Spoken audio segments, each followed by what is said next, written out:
menjelaskan materi saya tentang kepemimpinan. Yang pertama, pengertian kepemimpinan. Kepemimpinan secara harfiah berasal dari kata pemimpin. Kata pemimpin mengandung pengertian mengarahkan, membina atau mengatur, menuntun dan juga menunjukkan atau mempengaruhi. Pemimpin mempunyai tanggung jawab secara fisik maupun spiritual dan kebersihan. Di sini saya akan memberikan sedikit contoh tentang kata pemimpin dengan pengertian mengarahkan, membina atau mengatur. Mengarahkan, membina dan mengatur biasanya di dalam sebagai kepemimpinan dia mengatur, membina dan mengarahkan anggotanya untuk melakukan atau bekerjasama untuk mencapai tujuan bersama. Dia juga menunjukkan atau menunjukkan dan mempengaruhi. Di dalam suatu kepemimpinan juga seorang pemimpin akan menunjukkan juga mempengaruhi anggota kelompoknya untuk mencapai tujuan bersama juga. Yang berikut adalah punya tanggung jawab yang baik. Yang punya tanggung jawab yang baik biasanya seorang pemimpin itu mempunyai tanggung jawab di dalam suatu kelompok untuk melakukan suatu tujuan agar tujuannya itu bisa berjalan dengan baik. Di sini ada kepemimpinan, kepemimpinan otokratik. Menurut di sini saya menjelaskan menurut Sudarwan Dinam 2004-75, kata otokratik diartikan sebagai tindakan menurut kemauan sendiri. Setiap produk pemikiran dipandang benar, atau rasa yang ketertiruannya pada upaya bersifat dipaksakan. Berikut adalah kepemimpinan otokratik disebut juga kepemimpinan otoriter. Di sini saya menjelaskan bagian Mita Tota 2010-2009 mengartikan kepemimpinan otokratis sebagai gaya yang didasarkan atas kekuatan posisi dan penggunaan otoritas. Jadi kepemimpinan otokratik adalah kepemimpinan yang dilakukan oleh seorang pemimpin dengan sikapnya yang menang sendiri, tertutup terhadap saran dari orang lain dan memiliki idealisme tinggi. Di sini saya akan memberikan suatu contoh.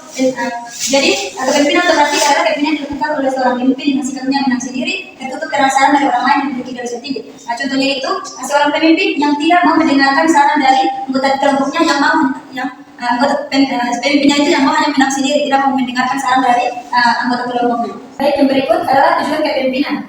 Tujuan kepemimpinan adalah mencapai tujuan bersama, membangun tim untuk berkolaborasi dan bekerja keras mencapai target yang telah ditetapkan, memotivasi anggota, memberikan inspirasi dan dorongan agar anggota masih semangat dalam kemampuan dirinya. Itu adalah membangun budaya dan lingkungan kerja. Membangun budaya dan kerja itu menciptakan suasana yang kondusif, nyaman dan harmonis di lingkungan kerja atau organisasi.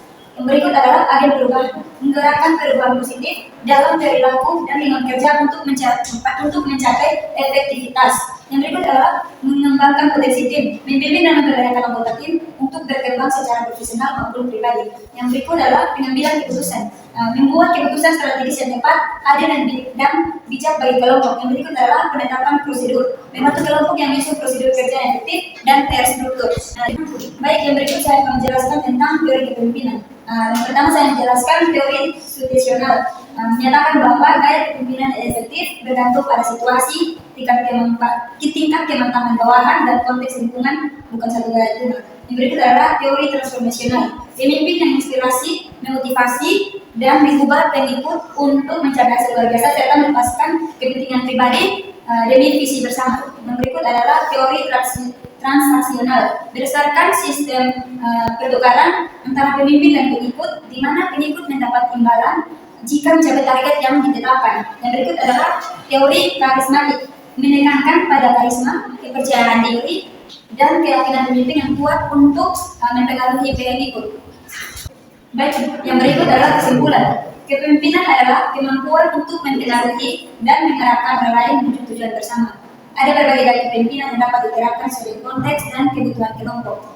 Tujuan utama kepemimpinan adalah mencapai hasil yang diinginkan, mengembangkan potensi anggota tim, dan memelihara kelangsungan serta perkembangan organisasi atau kelompok. Berbagai teori kepemimpinan menjelaskan bagaimana kepemimpinan terbentuk, bagaimana perilaku pemimpin, serta faktor apa yang mempengaruhi keberhasilan kepemimpinan secara keseluruhan. Kepemimpinan melibatkan kombinasi kemampuan pribadi, pilihan gaya yang tepat, fokus pada tujuan, dan pemahaman terhadap prinsip-prinsip teoritisme yang mendasarinya. Sekian dari saya, terima kasih.